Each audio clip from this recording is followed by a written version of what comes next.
Good evening, everybody. And my name is Kipp Morrill. I am one of your hosts for the Bluff Creek Project Podcast. And I'm joined, as always, with my good friend, Tate Hieronymus, who is not related to the famous Hieronymus. He is the famous Hieronymus. And he's coming to us live from the Midwest, otherwise known as Flyover Country. Tate, how are you doing, my friend? Good. Flyover Country it is, Kipp. I cannot agree with you more. But, Kipp, I got a great... But you've got me fooled because you've got all those trees. I know, right? I got a cool story of how I met our guest tonight, Kipp, if you got a second. Well, first of all, who is our guest? I've heard that he's, incredibly good looking. I heard that he's well known and known to rock a microphone. So... who is our guest? I haven't even figured out who it was yet. It's none other than James Bobo from Finding Bigfoot. Hey! Can you believe that? Right. What's up, boys? What's up, Tate? We got everybody's on here. It's so much fun. It's really cool. But it's funny how I met Bobo because that's how I met Steven too. It was all weird coincidences. I was telling my friend at the time, he's still my friend, let's go up to last camp or up there in Bluff Creek, October 20th. I text Steven, he's like, the gates might be closed. When we get to Willow Creek, I run into Steven. He's like, yeah, they were just out there, but the gates might be closed. And then I tell my friend, dude, the gates might be closed after driving 12 hours to Willow Creek. So we get to last camp, and there's people there. I'm like, okay, there's people here. And then I recognized one of the guys, and it was Clint. And he had Sochi next to him. And then Tom Yemeron was there and Terry Smith. And the next day I saw Bobo. And then that week we kind of hung out and talked a little bit. All I can say is Bobo's a cool guy, and I'm glad he's on our show tonight. I will definitely concur with that. Hey, Bobo, how's it going? Not too shabby, man. Just got back from up in Mount Shasta. Nice. I know that we've all enjoyed watching you on Finding Bigfoot, and you're definitely one of the when people ask about or when they talk about Finding Bigfoot, you're usually the person they talk about, and it's always great hanging out with you, and of course camping with you and whatnot. But I got to say, I just was mentioning how I really enjoy the Bigfoot and Beyond podcast. You're getting some really great guests on there. It's a lot of fun to listen to. And obviously, I think a big part of the success of that podcast, in my mind, is the fact that you and Cliff have a great personalities, and you guys click really well together. So I was just wondering, when did you meet Cliff? How long have you known Cliff? We first went squatching 15 years ago, I think right around this time 15 years ago. Yemeron and Bob Strimmer told me, hey, you got to meet this guy, Cliff. And I'd been meeting a lot of people, in the squatch world. And some of my best friends, obviously, I talk to all the time, are from that same world. But I just met a bunch of weirdos too, and kind of had some negative and interactions. So I was like, I don't want to meet. I don't need to meet anybody. No. So for a year, they're going, you got to meet Cliff. You got to meet Cliff. I was like, oh man, nah. And then after a year, they're hey, he's gonna be in town. I said, all right, well, here's my number. Tell him to give me a call. I might be around. And he came by. We hung out, and everything was cool. And I was like, oh, this guy's super cool. So yeah, I'm going up for a week. I said, you're going for a week? I said, well, shit, I'll just jump in with you if you got room. Because he's like, sure. And all I had was this huge, giant, restaurant-sized thing of sardines, giant can. I think it was 5 pounds or something. And then, or I think it was 10. Yeah, it was a 10-pound sardine can. And then I bought 7 pounds of wasabi piece. I had a pound for each day we were out there for food. And that was my meals I brought. And I got a bag of bagels and a jar of peanut butter I brought. That's all I brought. Oh my God. And then I got sick and had green poop after about 4 that's days. awesome. Wow. So, Bobo, as you know, we're the Bluff Creek Project, and this is the podcast. And so, one of the questions we always ask one of the guests is this: is the Patterson-Gimlin film real? Duh. Okay. That's the best answer we've ever had. Yeah, exactly. I'll just kill the I conversation. kind of figured that was going to be your response, but Yeah, right. If someone says no, that's when you just hang up. that's right. And thanks for being a guest on the Bluff Creek Project Podcast. Good night. No. For those of you with the short attention span, we got a special show for you tonight. It's about 10 seconds. we need to lead with that question so we find out how long we're going to be on. Yeah. Yeah, that's true.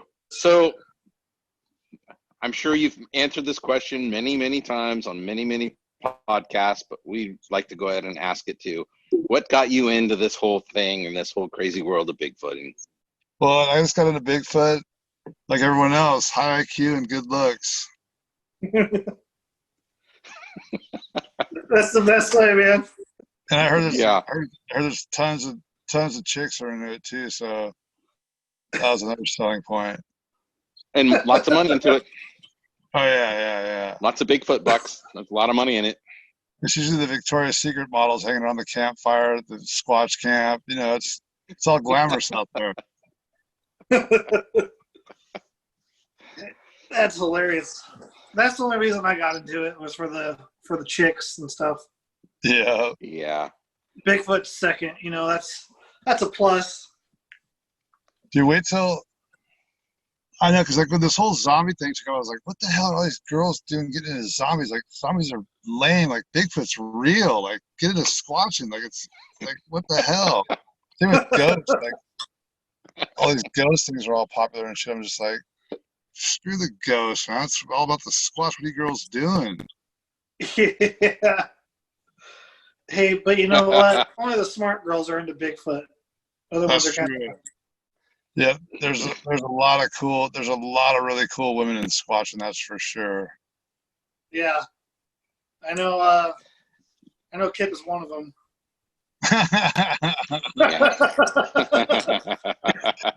Tate, No, there absolutely is. Nice one. I know Tate. that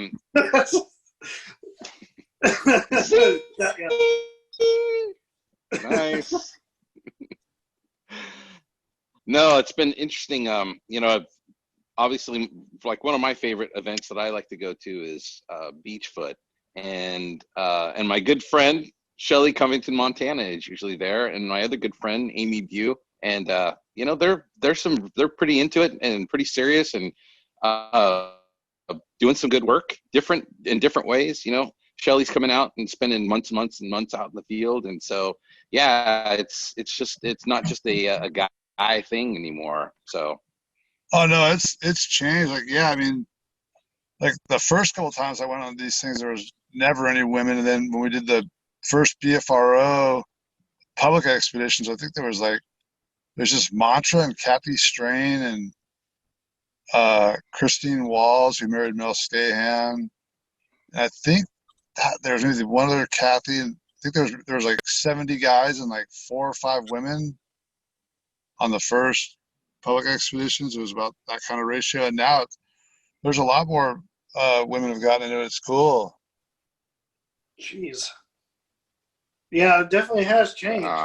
70 guys and 5 women. Yeah. Good Now it's Lord. like 70 guys and 15 women. That's way better than before. Yeah. Grief. So, Bobo, I like to ask questions that nobody asks. Where did you grow up exactly, Bobo? Was it like up in Eureka area or down south? Yeah. I've just been up here most of my life. My schooling, like grade school and all that stuff, was down in LA through high school, and then I did a couple years in junior college, and then I split and moved up to Humboldt. And when did you become a roadie for Sublime? What year was that? It would have been probably like 93, 94. I don't know. It's so long ago. I don't remember the dates or whatever. How did that gig come about? That's like super cool. My good friend Tad was from Humboldt, and he went to high school down in Long Beach for like 3 years, and he was one of his best bros in school was Brad from Sublime. So when he moved back up here, he's still friends with them guys, and they'd come up here when they were first. So I guess that was like late '80s. They'd first started coming up here, and we just get kegs of beer and throw huge barbecues and parties. Those guys would play in the backyard and stuff, and they're just cool guys. They were fun to hang out with, like pretty nuts, out of control, but solid, cool guys, nice, cool guys. They're just kind of nuts. We know a lot of nuts, don't we, man? Oh, dude, endless. I know. You know what's funny though is being in the whole Bigfoot community, you can't not be nuts yourself in some way. I don't think there's any way to cope in this community without being a little bit nuts, personally. Speak for yourself. I was more nerd than nuts. I think nuts is more of a slang. Well, it's definitely interesting. If we're looking at the things that have contributed to getting more people interested, obviously the internet and Facebook and those types of things have gotten more people involved. And then, when Finding Bigfoot came out, Finding Bigfoot really kind of brought a whole Bigfoot thing into the mainstream. And in some ways, that's awesome. And in other ways, it's just, it's kind of gotten a whole, I don't know. Bobo, what do you think? I mean, obviously, it was an awesome show. We all enjoyed it. You guys were great. But do you think that it's been net positive for Bigfooting or a negative? I think overall it's both, like anything else, any kind of development, there's going to be good and bad aspects to it. So there's people that, can naysay and point at all the negative stuff all day long, which I used to do about the show, but then start seeing more positive aspects to it. So there's good and bad to both, but I think for me overall, I mean, the show is great because I got to go to all these places, but for being a squatcher, now that I've been to all those places, it's great. I've got a feel for the whole, basically, country, as far as Sasquatch goes, yeah, there's the drawbacks, like Squatches don't answer the call. They don't call back like they used to at all. Like there's been so many people out there, like all over the country, rednecks, loggers, school kids, drunk college kids, like people in their backyards just howling and knocking. They're way more hip to it that we're imitating them now, so that they're much more cautious to respond. Since the show came out, they don't respond like they used to. That's for sure. And I guess, like you're saying, it's good that people are getting interested, but it's bad at the same time. Because for people who are actually trying to take it serious, it is wearing places down, and then more places become more secretive as time goes on, especially with the popularity of it.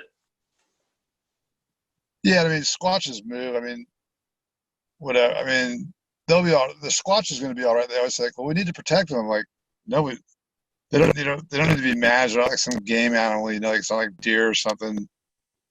They're doing fine. Like I'd argue that logging doesn't hurt them at all. Yeah, that makes a lot of sense. I mean, they've been doing fine. Probably open things up for them a little bit. That's what I think. No, I think the one thing that could really affect it maybe would be like the corona. If they picked up some coronas like in some camp or someone's back porch or something, that'd be pretty terrible. Because I think like when smallpox and yellow fever and all that stuff ravaged the indigenous people when the white man came here, like I think that the Bigfoots picked it up too because their numbers dropped. I've noticed that when I talk to the elders in a lot of those tribes visits, like was there noted down periods? And it was always after European contact. It's like they weren't around for a couple generations. And that's an interesting point because I keep forgetting that. I keep thinking that, I forget, obviously there are some that think of them as being, the spiritual side. I think that we're probably all here a little more flesh and blood. And so, yeah, I mean, the fact that they could contract the same types of diseases, you know, and I'm wondering how like hantavirus and some of those things that, you know, that we experience in, you know, loggers and firefighters and whatnot. And I didn't even think about that. But yeah, I would imagine that Squatches could get hantavirus too. Oh, yeah. I mean, well, like when Europeans went to South America, Africa, Asia for the first times, when we wiped out all the indigenous people with the influenza and smallpox, we wiped out lots of the lower primates too, and the higher primates. I mean, the diseases jumped pretty readily and just decimated all the primate. We're a primate, you know, the whole primate population as a total got hammered. Yeah. Well, and that's one reason why, you know, the whole Bluff Creek campout down at Laos has kind of been postponed a little bit. You know, Humboldt County still kind of locked down a little bit. And of course, you know, the Hoopas and the Karuks and the Yuroks are all, you know, trying to keep things locked down. And so the idea of bringing lots of people in and, you know, not only, you know, maybe affecting, you know, some of the native people that live there, but also, yeah, the Squatches too. Didn't even think about that, but yeah, that's definitely a possibility. Yeah, I'm not saying they're definitely going to catch COVID. It's going to hurt the Squatch population. Like, I'm not saying that. I'm just saying it's a possibility. Yeah. Yeah. And there's not that many of them to begin with already right now. So something like this would be a devastating blow. Yeah. But then they can. Yeah, we have no idea. It could be less virulent than them, or it could hit them really hard, or might not really affect them at all. Who knows? Yeah, I'm wondering how it would affect them, to be quite honest. Not that I would want that to happen, but it would be interesting to see what did happen if that was going to happen. It would just be all anecdotal, you know. It'd be like you just hear less reports overall. We'd never know for sure. Yeah. Well, I mean, Squatches kind of observe you. They're not going to. I feel like they want to get close enough to you to get it, but they could always walk through like an area where somebody was coughing a lot. Yeah. They could get it that way. There's a whole slew of possibilities, and well, they did get it coming into a camp. Yeah, because you're kind of like in that area. It doesn't matter if you're outdoors or not. Right. I mean, like when they come in and touch the cooler and whatever, like raid the cooler, they can catch it then. Or I mean, it's pretty low odds, but yeah, it's a possibility. Maybe they're going to be smart enough to see if somebody's coughing a lot. They're not going to touch anything, but I could be wrong. I don't think they think like that.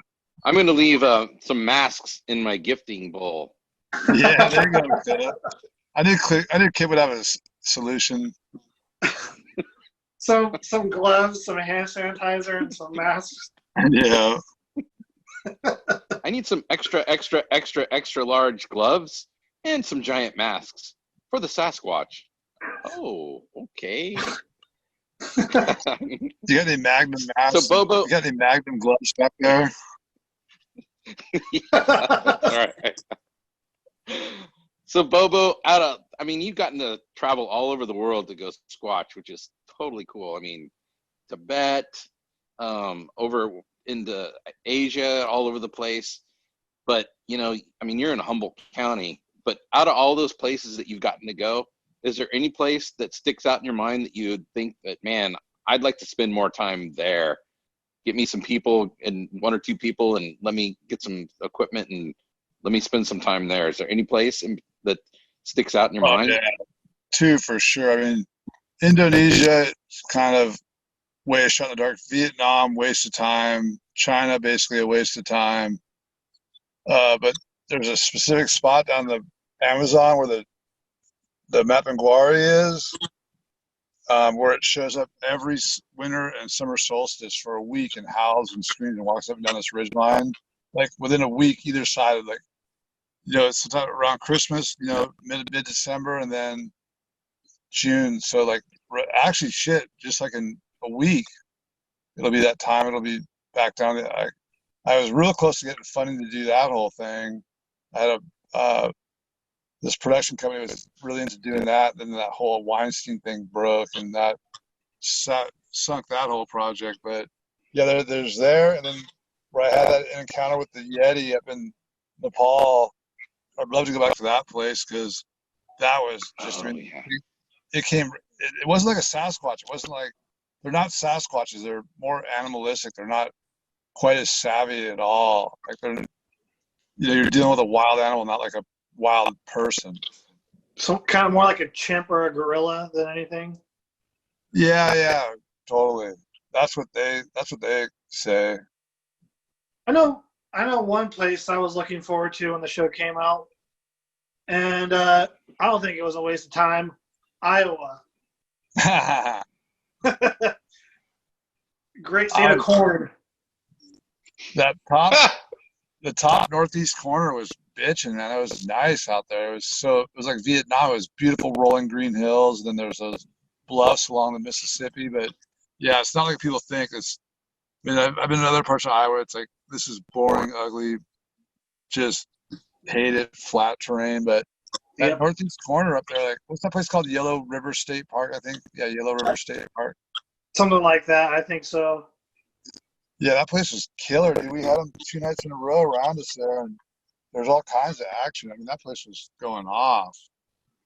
That's the thing about, you go to those places like Iowa and Kansas and Nebraska, your area where you're searching is so reduced. It's pretty key, you know? Uh-huh. That's the one thing I don't like about Iowa, though, is the squatching is pretty scarce. But where it is, it's condensed into, like, small zones.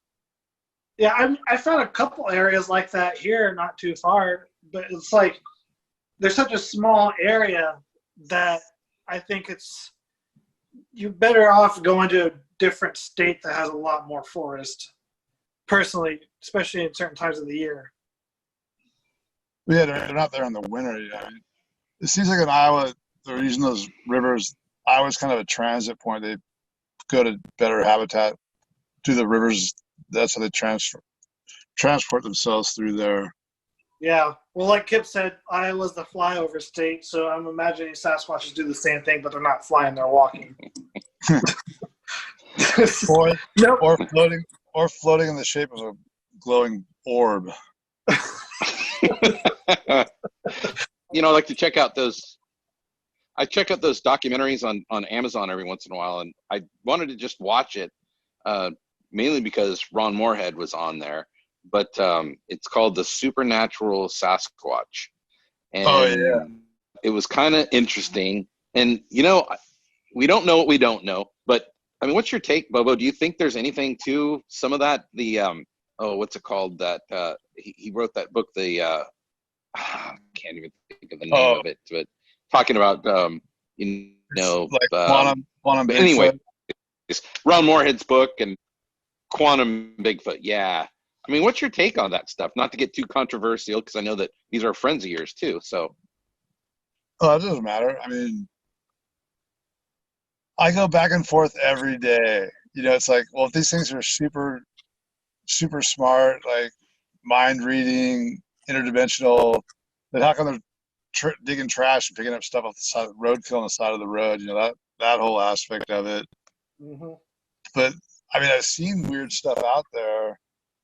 And I've seen weird stuff myself, and talking to other, people I trust a lot. Like, there's a lot of people that won't go public. Just like there's the Bigfoot witnesses that won't go public because they're afraid of getting ridiculed by the general public. There's the Bigfoot researchers that have a paranormal experience, and they won't talk about that in public because they don't want to be ridiculed within the Bigfoot, sphere itself. So they'll just keep it quiet. But I've talked to a lot of scientists and stuff that had very strange things happen. They're like, well, I can't explain it. I don't know what that was. Yeah. So I was just going to mention that I was with Bart, and he and I were up at Lady Bird, and that the footbridge that goes over the road. Yeah. And he and I were on the top of that, Thurman off the top, and it was probably midnight or something, and watching, and I'm looking, and I'm like, are you seeing this? And he says, yeah. And it literally looked like somebody with a headlamp or a flashlight. It was like they were walking up the road. And so we're looking, and we're Thurman, and we're looking, and we're not picking anything up. And and it keeps moving and keeps bobbing. And I'm like, I'm seeing it, you're seeing it. And it was never anybody. I have no idea, but it was definitely a light. People are saying, oh, you're seeing down into Auric. And I was like, no, there's no way. Where we were at, you can't see down into Auric. And we were it up there. And so, I don't know, I hear things about these orbs and lights and things like that. And I don't know. I can't explain. I don't know what it was, what it wasn't, but it seems like those types of things are seen out there. Oh, for sure. Well, didn't you and Renee see one on Finding Bigfoot before? I think The it was whole cruise we saw them a few times, but the one that was like sustained and everyone saw was the two lights that came down, and we were outside of Chilliwack, Oregon, up at Colquitt. No, wait, where were we? Shoot, we were on the Klamath tribe on their reservation. These two lights came down. They just bobbed along, looked like headlamps. They came within 70 feet of us. We measured it like after they went by. We couldn't tell if they were in the distance or close, and then they were real close. They just floated. Then we had star scopes. They didn't show up on therm, infrared, or star scope, like light, night vision. Didn't show up on anything. But the naked eye could see them. And they got real close to us. I mean, they're just right there, 70, 80 feet away, just floating along. weird. I've seen them a few other times, like those glowing orbs around Squatch action. What was the craziest night that you guys ever had out there before? Either on the TV show or not with the TV show, just personal experiences. I mean, that story I've told a million times about getting the shit scared out of me that time. My very first time it was my first encounter, there was no doubt. Like, I was around them before that, but I was never sure. Till looking back in hindsight, like, I definitely was a few times, but I thought they were so rare that you would never hear them multiple times. But yeah, that first encounter I had up on Bald Hills, past where we're right where Bart and Kipp, so they saw that light just up there. Another about 13 miles past that is where I had a really scary encounter, like where I was the first time I was ever really scared in the woods, and I was terrified. I mean, I remember my mind going, oh, I finally really understand the phrase horrified, like just being truly horrified. Like I'd never had that happen before. Dude, that's insane. What about can you talk about that time you were with, it was at Louse Camp, I think, and Bart, you guys thought it was Bart? Because there's something about you talking about on YouTube, but I can't remember. Oh yeah, me and Jamie J, the Green Beret guy, he's solid dude, ex-homicide detective, former Green Beret, solid salt of the earth guy, and him and I, Bart and Ranger Robert went out of camp, and they went off. We'd been call blasting all kinds of crazy sounds, and mind you, it took us 2 days to get into Laos that year because we were the first guys in, so we had to saw logs out of the road, roll boulders out of the road, so there was no one down. There wasn't someone there waiting to prank us, like sitting in there for the 7 months that the road was closed prior to that. But so we go down, so we're down in there and we're at camp, there's a fire and all that, and Bart and Robert took off, and then we didn't realize that they were hearing something approaching them real slow coming through the brush, and it sounded like it was on 2 feet and this and that. And then Jamie and I was showing Jimmy where I saw the one the year before where the big tall skinny one walked up and climbed up the hill. So I was walking them down to that spot, and we just passed it. I said, well, let's go down to the first bend in the river. I'm gonna go down to that first big bend where it does that 90-degree turn to the left and do a call so it echoed down that way, down that canyon. And so we were walking down there, and then he wanted to turn around, and I was like, dude, don't be a wussy, man. Like, we just left camp. So the camp's way back there. I said, dude, it's like 200 yards behind us. You can see it if you look through the trees. You see the firelight. We're looking back, and right then, I thought it was Bart trying to cross the trail right behind us, about 50 feet behind us, like where he just passed. Because if I didn't turn around and say, look at the fire, we would never, even then, we barely saw it. I was like, what the hell? because it was like a blacker black. It was dark night, and this was just dark pitch black over like darkness. Like there was some moonlight, a little bit of moonlight, and we're like, man, it looks like Bart. It looked like a high school linebacker or something. Like not like a giant, huge. I mean, it was shorter than me. It was like Bart size, 5, maybe a little bit. Could have been shorter than Bart. It was 6 foot, 6'1", 6'2", something like that. At the most 5'10", stocky. Thought it was Bart wearing a jacket and stuff, like with like a hoodie or something, puffy jacket or something. Like I started going, Bart. Then they could hear me yelling at Bart. The thing stayed there for about 5 minutes or something, going, what the? Because you never think like, oh, it's Bigfoot, especially because it was man-sized. Yeah. And it just swayed. It was swaying. Its right side was sticking out around this little pine.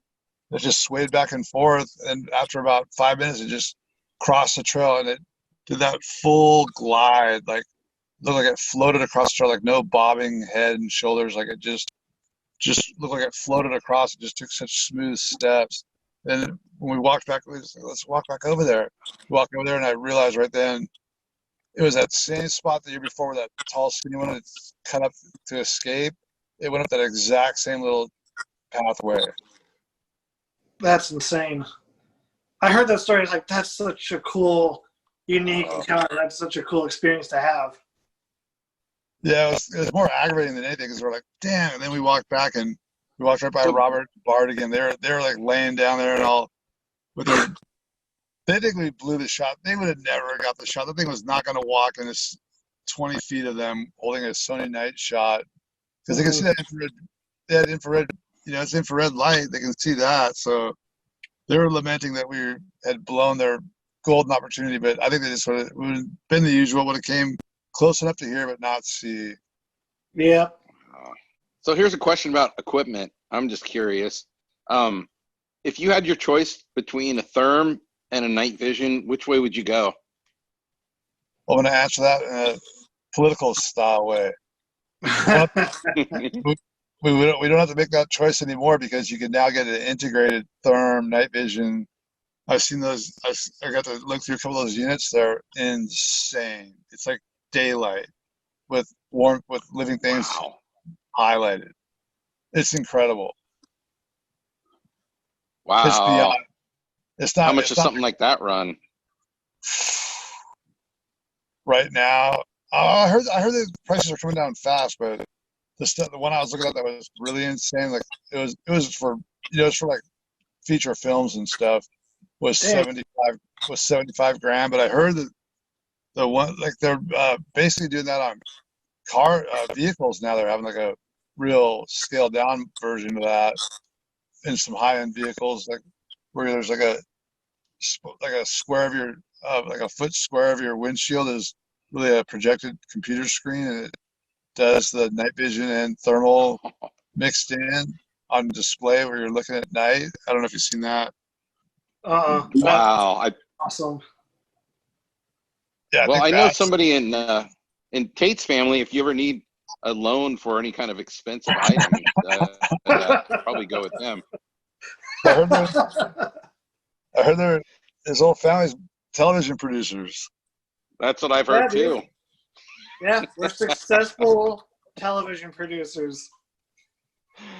Wow. Nice. Yeah. I still have my little Scout TK, and that's all I've got. At least it's something. I like that. I like it a lot.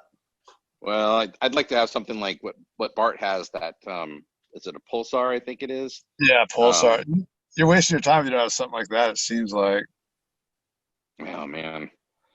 Here's a question. Well, because there's more footage got with those Scout TKs, but the footage is so horrible. It's like it's almost, I don't know. It's certainly the poor man's. It wets the whistle. Which I'm a poor man, so I've got one.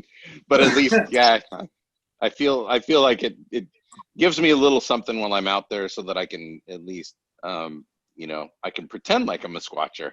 So. You should have held out for an extra $5 grand. Here's a question, Bobo. Yeah, dude, you should hold out for $5 grand, Kipp. Yeah, right. Get your Pulsar. Well, I think that when I finally retire, because Miriam's into getting out in the woods and doing things too, I might, by then maybe the prices will come down and maybe I'll be ready. So I think the odds are good, but the goods are unfortunately odd. But that's all right. I got a question, Bobo. I have a hard time thinking about like camping out by myself. I know Rob's done it. When you go out, do you ever go out by yourself and camp out by yourself? I just got back today from doing that for the last 3 days. Nice. Oh, really? Where were you at? Shasta. Oh, that's right. Okay. I put on my big boy pants and you were alone. Yeah. I talked to Bobo the other night, and he was like, dude, it was so cold up there. Oh, I left. I moved camp. I was way up high. It started snowing a little bit. I was like, forget. I was set up for summer, not coldness. But I was like at 8,000 feet or something, 7,800 or something. Yeah, well, camping, I think we can all agree, camping in the freezing cold is not fun. Or scorching hot, that's not fun either. Unless you're in the Arctic fox. Yeah, or your moneymaker. That's what I was going to say. No, I think probably some of the coldest I've ever been has probably been Squatchin. And one in particular time was Leiterman got us into Mill Creek, the Mill Creek campground, or the Mill Creek area just south of Crescent City. And I think it was like October or something. And I swear to God, I have never been so cold. I thought, I've got my good sleeping bag. I'm sleeping in the back of my truck. Oh, no. It was very cold. So, yeah, Squatching and cold, I think people, it kind of goes hand in hand. Bobo, would you ever want to camp at not Last Camp, because I know you camped there, but the film site alone? I've done that, yeah. Dang, so there's two, Kipp, Robert, and Bobo. They're showing us up, man. It gets a little spooky in there. It's so dark. It's so dark in there. Here's me saying I couldn't do it, so you guys are pretty brave. I like to spend my time out in the woods, but I think I'd be afraid of that for sure. Well, do you take a gun, Bobo? I did, yeah. I got a little 22 Derringer, then I got a 45, which I don't always bring, but I bring the little Derringer all the time now, just for anything. It's a noise. It's loud. It's only got a 1-inch barrel, so it's like super bang. But it'd be good. It's more for like mountain lions or bears stalking me or something, just scare something off. But yeah. I mean, I used to not worry about bringing firearms. I still don't a lot of the times, but I do more and more. After reading Paulides' books, he kind of ruined stuff for me. Like in what sense? Just in general? Just not being totally comfortable, like thinking like, man, these things, maybe they can be dangerous, but I've antagonized them so much around here that like I've gotten the mental telepathic message like we're ready to kill you right now, but they didn't even think they're gonna kill me or whatever. Like I felt like the vibe that I was gonna get killed, but obviously nothing happened. It never hurt me at all. They know you too well now. They're like, oh, it's this guy again. So Bobo, so you had that Derringer with you when I was standing there in handcuffs, right? Yeah. It was in my pocket. I was like, oh, they better not. That's right. That's a sight to see, or not to see. I was trying to take pictures. Like, you can't take, they wouldn't even let me. I wanted to get pictures of the Kipp in the handcuffs, but they're like, don't put your hands in your pocket. Don't pull out the phone. Like, dude, you already know Kipp's a fireman. Robert's a state park ranger. And then me and Bart, it was like, how are we a threat? I know. Yeah, that was pretty funny. That's hilarious. Like Robert and I, the two Boy Scouts of the whole group, and we're getting grilled. Right. And non-permitted concealed weapon on me in the campground. That's the good thing about it. It's so small that you don't even notice it. Like, it's not like you got a big gun in your pocket. It's just tiny. Is that a gun in your pocket, or are you just happy to see me? Just kind of happy. So it's more like with that gun. It's more like, is that a gun in your pocket, or are you bemused to see me?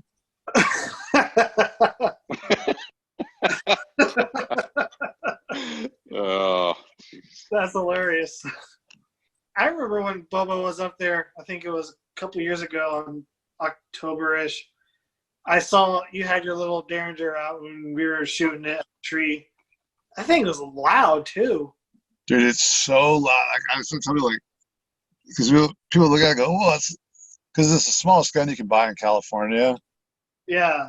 And people are like, "No way!" Like they think it's like a toy. I'm like, it's a real gun. A real bullet comes out, and it's loud. And like they'll shoot it, and be like, "Oh my god!" Because it's so loud. You can't believe it's a 22. Yeah, like when I shot yours, I was like, "There's no way it's gonna be loud." And I shot it, my ear was ringing. Yeah, for like a week. Yeah, it sounds like a regular sized handgun. It's really deceptive. Yeah, I think it's louder than a 9. Oh yeah, I think a 9's a little quieter. Yeah. Oddly enough. Don't judge a book by its cover. yeah, my Size doesn't Glock always matter. is not that loud. So, right. So where's That's the, right. so so now that this film site's been established, that was the main focus of the Bluff Creek Project. What's the focus of the group now?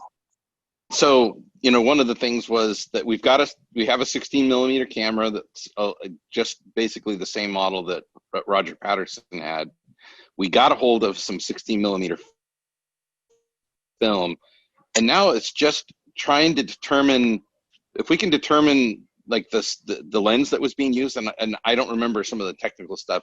That's more of a rowdy question. It's pretty much nailed down. It's 20 millimeter, and it's probably the 6.5. And then it's kind of interesting too, because we've got Dustin now, and it was Rowdy and I, and then Bobo showed up when we were in the Humboldt County or the Humboldt State Library looking at the Gentoli collection, but just trying to kind of go back into some of that history and kind of backtrack and kind of verify some of the accounts and some of that. So that's been kind of an interesting thing. It just seems like after 50 something years that we know everything, but there just wasn't a ton of documentation, a lot of things that were written down. So I think going back and doing some of that is definitely worthwhile. And the more we can actually use kind of some of the science along with the camera, with the film, with the site, with the known some of the known objects and things that are still alive or still around today, the more that we can kind of delve into that, the more we can say with certainty that, yeah, that thing was this tall and it was this big. And, it's pretty interesting. There's knowers and then there's believers. And I think the Patterson film for knowers, it's like 100%. For believers, it's probably closer to 90 to 95%, people that really want to believe. But for people that have seen and that are knowers, I think it's a little easier to kind of say that, yeah, it's the real thing and I believe it. But the funny thing is that we'll never know 100%. I think we think we know, but it's just it's the best thing that we've got in 50 years, right? Yep. Yeah. Well, I've seen 2 in that creek drainage, so it's like I know they're in there, and just knowing the whole story, knowing Bob and everything, it just all adds up to it's real. Yeah, and that's how I feel. I don't think he can continue a lie that long, especially for all the turmoil he's been because of it, just from public ridicule, Dude, it's when you know all the info, you just got to be freaking retarded not to think that it's real. Yeah. Well, not only that, but to make a suit like that back in '67 would be near impossible. But they didn't even have 4-way stretch fabric back then. They only had the 2-ply. Yeah. I don't see it any way being plausible that it could be a fake. Well, some of the evidence that comes out that helps me is obviously knowing people. I think when you get to know people and they tell you about their experiences, like my cousin, it becomes more real. But certainly, we have the Patterson-Gimlin film, and I gotta say that Bart's thermal footage in the Sierra that's pretty awesome. The what he's gotten there too. So. Right. Yeah. And, it's funny for me too, because like when you don't know somebody personally, because you tend to not believe it. You're kind of skeptical after you know the person. Like Bart, you see how genuine he is and everything and stuff. You tend to believe more of it. And I think the same thing is true with Bob Gimlin about the Patterson-Gimlin film. When you know Bob and the kind of person he is, you're like, dude, there's no way he could be faking this. And if he is, he's a really, really good liar. He'd have to be a complete sociopath. Yeah, he does not seem like that kind of type of person at all. No. And it's always interesting too, when you're dealing with people, it seems like the people that weren't there tend to be the experts, and it always cracks me up. Yeah. Like talking to people about Bart's therm. Oh, that's just the guys at the camp on the campfire. Oh, okay. Well, I know you weren't there. You haven't been on the site, but I'm telling you that's not the case. And I don't know. It's always interesting. There's always people that are going to tell you, no, you didn't see that. You saw this. It's like they didn't watch the 10-hour recreation video Robert made. Dude. Yeah. That's right. Sit down for a Sunday afternoon and watch. I need to watch that whole thing sometime. That'd be fun. It was mind-numbing. I need to sit down with a beer and just watch it, honestly. You need a keg to get through that thing.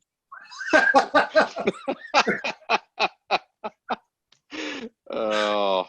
That's hilarious. But you got to admit that people like Robert Leiderman, who's so thorough and knowledgeable, he's definitely good for the field. Yeah. Oh. I'm learning from you guys. I'm trying to obviously I get better and better each time I'm out there, but I'm not no Robert Leiderman or Kipp Morrill or Jay's Bobo Fay. You never will be, kid. Oh well. That's okay. You gotta have something to strive for. That's the way I look at it. So Let's be realistic. That's right. Still, I think just for me, I just enjoy getting out and hanging out with people and eating some good food and getting out there. And you're not gonna find evidence. You're not gonna have an experience unless you go out there. And so that's always been my thing.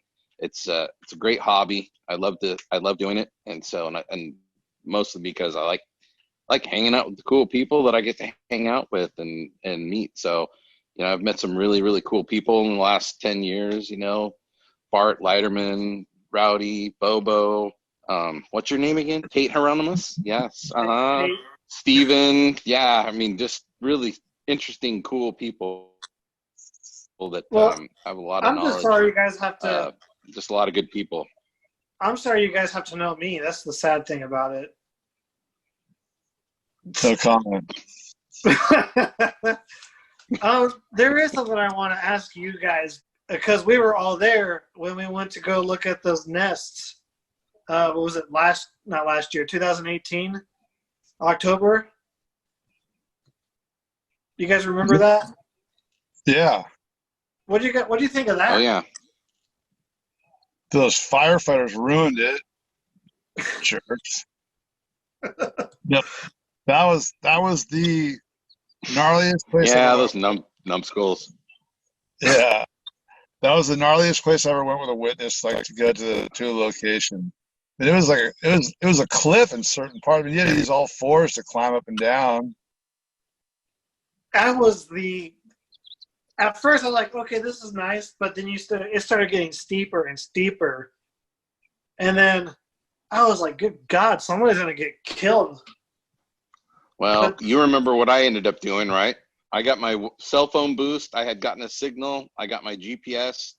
I was already plotting out where we were going to land the helicopter for a medevac. And so I'm just because of my profession, I'm just, a bit paranoid. So remember that, Tate? I sat there and I had it all penciled out on the back of my tailgate. Yeah, he was like there doing studies and everything. Oh, you got a text there, buddy? Yeah, I'm sorry. I'm going to have to get going because I've got to go pick up some medication for, I don't know if you heard, Bobo, but Miriam had ankle surgery a couple of weeks ago. So no, I didn't know. Yeah, so she's had her ankle elevated for 2 weeks and no weight bearing, and so I've been the caretaker. So, but she's doing all right. Caretaker, I hardly know her. Sorry. Yeah, I think. Tate. Well, tell Miriam I hope she gets better soon. I will. We'll hopefully see you soon too. At some point this winter after fire season, I'd like to bring the trailer down and set up down there somewhere, kind of like that place north of Trinidad there that we usually set up. Oh yeah. See some people and have some fun. So cool. Pull my Thanks, Bobo. It was good talking with you. Cool. Yeah. All right. Good talking to you guys that too. That would be awesome. All right, guys. I'm going to go ahead and I'll take off. You guys have a great evening. Thanks, Bobo, for giving us some time. Yeah, man. All right, man. Take it easy. Good night. I like you. Oh, man. Kipp's a good guy. Father got rid of that guy. I need to keep that in the podcast. That's funny. Kip. Firefighters suck, man. I know, they ruined that whole nesting site. Jeez. But, dude, that hike was gnarly. I can't, you guys started hiking down, and I was like, I don't know how you did it. I couldn't do it. And that's saying something. You're definitely in better health than I am. Dude, my knee was hurting so bad. It was sketchy, man. And then Danny's dog running around, almost pulled me off the cliff a couple times, just trying to squeeze past so there's no room. And I'm like, damn, dog. So, Bobo, I got to ask you, the time that I met you guys the very first time at Lost Camp, what was your initial reaction that time when you saw us or met us? My initial reaction was, okay, these guys seem to be on the spectrum, better be cool and patient with them. Yeah. And that was my thing is because when we got there, I knew who Cliff was, and I kind of knew who Tom was. I didn't know Terry. But I was like, man, these guys get it all the time. I don't want to bug them. And so we went over to our other spot. We kind of just let you guys be and do your own thing. But I think it was Tom that invited us over to hang out with you guys and stuff. And we were talking a little bit. And that was some good times, honestly. For you guys. What? Oh, yeah. You were sick that weekend, weren't you? I ended up getting – oh, yeah. You know what I found out that was? I had kidney stones. Oh. Okay, that's not fun at all. No, I was hurting. Those are painful. Yeah. Then the second time I met you was at the Bigfoot Bonanza in San Francisco. Flippy was playing his film that he made. Well, that he attempted to make. Yeah. He asked to use some of my footage that I filmed, and then that's the reason I went up there. But it was kind of like Jackass for the Bigfoot world. I loved it. I thought it was awesome. Oh, Flippy's movie? Yeah. Yeah, it was only half done, and yeah, like some of it, we refined it a lot. Like it was almost done. There's no reason it shouldn't be done. Just kind of got away from him, I guess. Yeah, it's kind of a sore subject, but I mean, then he had a baby with special needs that took a ton of time, and he got a full-time job, and Yeah, just life in general can happen, and projects can be postponed for a while. well, it was 95% done was the problem. Oh, it's just that little bit he had to do that was left. Yeah, You saw my short film that I did, right? the Bluff Creek one. Yeah, did you ever see that? Yeah. What do you think of that? Well, I mean, it was like when I mean, it wasn't great. It honestly seemed like it would get a good grade on like a class assignment. Like, Yeah. it wasn't like for a first. I mean, dude, it's better than I could do. I mean, for a first attempt film, there was no new information, or it was just kind of. I'm just so burnt out on Bigfoot stuff that there's no new information. I'm just like rehashing shit. Yeah. It's kind of, I mean, obviously I know it wasn't great either. I was like, this is cool. A lot of cool things came about it. I mean, I got to work with Rainn Wilson's wife, and she narrated it, and that was super cool. And then a band I really liked, they let me use their music at the end. It was like, that's a score. And then I was able to get an interview with Bob Gimlin that no one else ever got one like that. And I was like, there's a cool little things about it that nobody knows, but it's pretty cool. So, I mean, that's fun. I guess I've just talked to Bob and heard him talk to so many people about that same exact thing that maybe I guess maybe it wasn't filmed in an interview before or something, or at least not publicly revealed. Yeah. But it wasn't like new information though. Nah, it was kind of, I think the reason I wanted to do it was more like, because they done a lot of videos, I just wanted to kind of do my own thing for them, and it was a fun project, and I was going up there so much, I was like, I'll just contribute this way to be kind of cool. And Right. I enjoyed doing it. I think what happened too is I heard so much like, dude, it's really good. It's really good. I was like, what? Really? And they're like, Tate's movie's great. Yeah, you gotta see Tate's. So I heard so much about it when I saw it. I was kind of like, I got my expectations up too high, I guess. That's always the worst when you get your expectations up too high. Dude, it was me. You have to know. Don't get your expectations up. Oh, they were extremely low until everyone kept saying, you gotta see his movie, you gotta see his movie. And even Clip goes, that's pretty good. I was like, really? It's like, shit. And I lost the one. Then I finally saw it. I was like, okay, it's all right. It's not too bad. It's better than you were thinking, but it's not as good as you were hoping. Well, I think I think people had such low expectations for it. Like, it's the guy on his iPhone that's never made a film before is filming something on a phone and doing a whole movie on a phone, which I know you can do, obviously.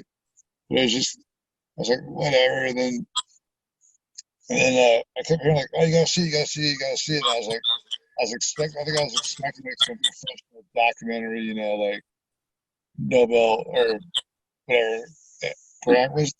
Oscar. I watch a ton of, I watch documentaries. All I watch is documentary movies, if I watch any movies at all. Yeah. So I got super high standards for documentaries. I love a good documentary. I finally watched that. Oh, what was that? They're the best. Like we'll go watch these like superhero movies, like go crazy for them. Like that's completely it's all fake, and this is all real. It's a real story.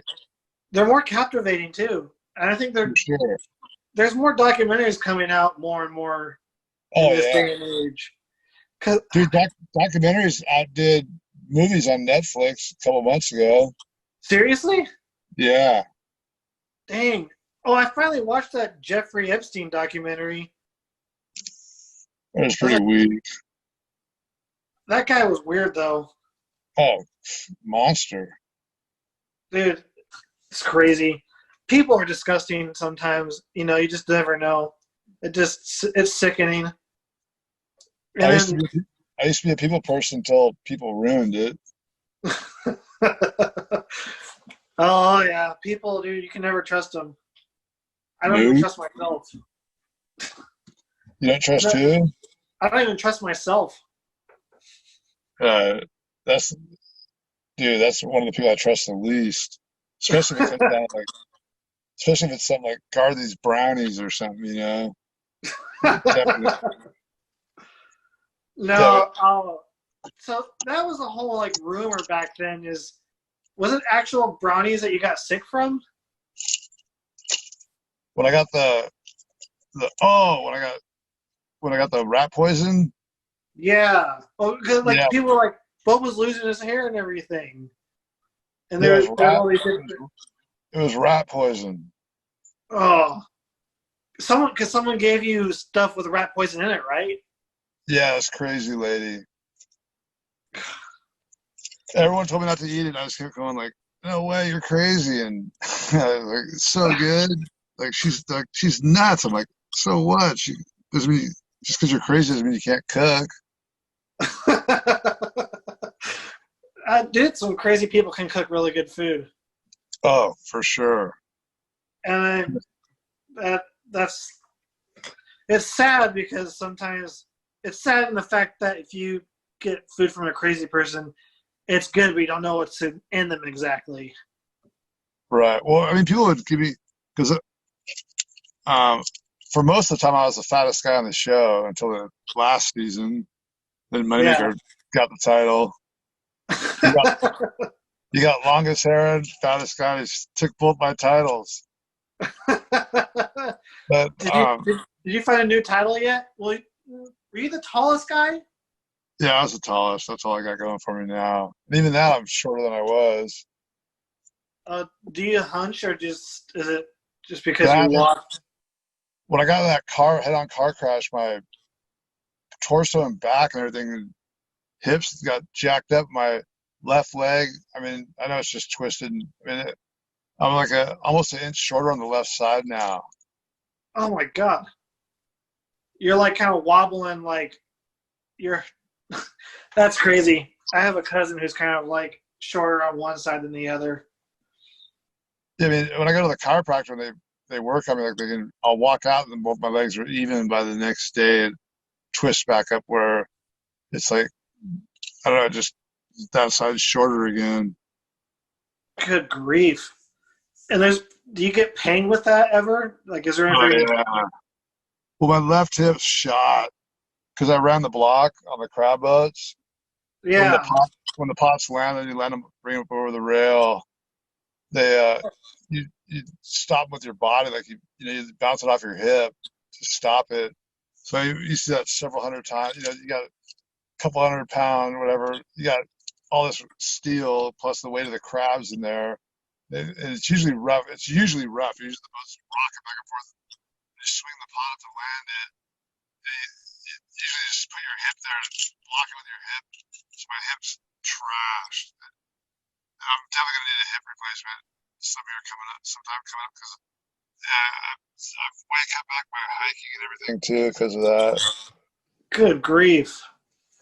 I don't have that kind of problem. I have bad knees. I jacked them up pretty bad, but that doesn't. What are you, 25? 26. I'll be 27 in July. Oh, dude, you're just wait. I jacked my right knee up like almost 8 years ago, and it's never been the same, and it still hurts sometimes. And I jacked my left knee up a couple of years later. So it's only going to get worse as I get older.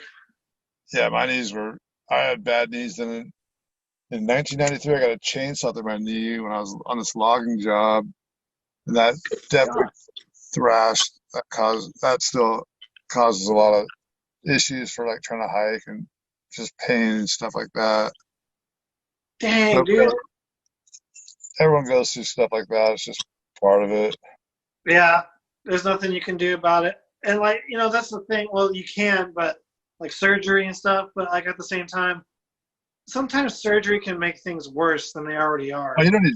Yeah, I mean, for my hip, I mean that's like kind of a surgery you need, but like there's a lot of stuff. Yeah, you can do. Like this one guy, I was taking comfrey and pounding the comfrey like into this pulpy mush stuff. Yeah. Boiling it and wrapping it saran wrap on my knee. And that totally helped it. I was doing that for a while, and that helped. I guess it actually can grow. The the meniscus can grow back somewhat from that.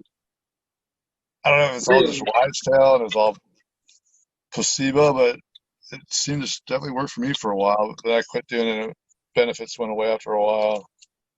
Weird. So what was it? It was like a wrap you put on or something? Yeah, it's like saran wrap. You take comfrey, like the comfrey plant, and boil it, and then smash it in like a paste, then put that all over your knee, and then wrap it in saran wrap and let it sit there for like a few hours. Geez, I'm gonna have to try that and see if that helps me any. Yeah. Did it build strength in your knee again, or no? It's supposed to be kind of like the same effects as glucosamine. Yeah. So it kind of just does that, and it helps with pain, I'm assuming too. Yeah. Weird. I gotta try that. That sounds. I just saw this big bird come down and nail this grasshopper sitting right in front of me on the trailer hitch. That grasshopper is no more. The grasshopper jumped and the bird, it was a swallow, and the swallow readjusted and bang, nailed it. Like just as soon as it jumped, just picked it off like 8 feet from my face. Oh my God. I have a funny story about a deer I saw. I was driving home one day, and there was these deer on the side by the sidewalk, and there's a golf course. But right in between the street and the golf course and where this deer was, the deer was trying to jump over, but the fence was like 8 feet tall. And I knew this deer was trying to jump over it. I was like, that's not going to end well. And the deer face plants into the fence. And I was dying laughing from it. I have a video, but it's not the great. I didn't get a good angle of it. So you think animals getting hurt's funny, huh, Tate? No, it's kind of funny. Jerk. Oh, but I love animals. Like that's why I could never go hunting. I could never take an animal's life, even for food. Having a dog made me soft too much. No, I hear you. I quit hunting a long time ago, but I actually got a deer rifle for this year by my girlfriend's dad. He's not hunting anymore. He's like, Eric, get yourself a buck. And I was like, oh, cool. So I was going to get a license. As soon as I get if we can ever get a hunting permit, like firearms permit thing, you need to get the hunting license in California. All those classes have been closed for months. Oh, because of coronavirus. Yep. That thing, that pandemic, man, it's put a hold on a lot of things. Dude, yeah. I've actually just got rebooking some Bigfoot events right now. I'm gonna be doing. The second week of August. I think I'm doing the Ohio Bigfoot Conference, and then the Smoky Mountain Bigfoot thing. I forgot that guy called me midweek, asked me if I could. He wants me to be the headline speaker, but I don't have a presentation for this year, so I don't know what I'm doing. When is the Ohio Bigfoot Conference? Second week of August. Okay, I'm gonna try and go to that because I'm going out to Bluff Creek in July, and I plan on being in Oregon and California all of July. I'll probably be driving through Ohio down to Florida. Okay. So that'd be kind of cool to make it if it's still going to happen. I just wonder if there's going to be restrictions on how many people are going to be able to go or not. What the deal with that's going to be. Well, I mean, I know. Yeah, it's like I see both sides of the fence of that thing. Well, I know, like they're like, it's the media is definitely covering up the fact or not delving. It's more like a lying by omission, but I mean, it really is like a elderly disease or people with severe underlying conditions like diabetics with emphysema and stuff like that. You know, like for healthy young people, being overweight is like one of the biggest factors. Yeah. And obesity and diabetes and lung conditions. I'm like, God, if that's the case, it's gonna be a bloodbath at any Bigfoot convention because that's the prime demographic right there. I was gonna say that's a feeding ground for this disease. Overweight, wheezing on oxygen tanks. It's like a buffet for COVID-19. Yeah. It'd be ugly. It is. It's kind of morbid, but it's true. Yeah, so it looks like I might be doing. And Wildman Days got rescheduled till the first week of December. I'm doing that in Kentucky, and then I might be doing one in Florida in the fall. Oh shoot! Hey Tate, you know what? I didn't realize my phone. I got 1% battery. Oh, well, no worries. I think this was a good show that we had so far. So I mean, it turned out pretty good. Cool. So we'll talk to you next time, Bobo. Thank you for coming on. We really appreciate it, and hope you enjoyed it like we did. That was cool, man. Yeah. Thanks for having me on. I'll see you when you come out. Yeah, for sure. Thank you, everybody, for listening. And we've been the Bluff Creek Project Podcast, and have a good night.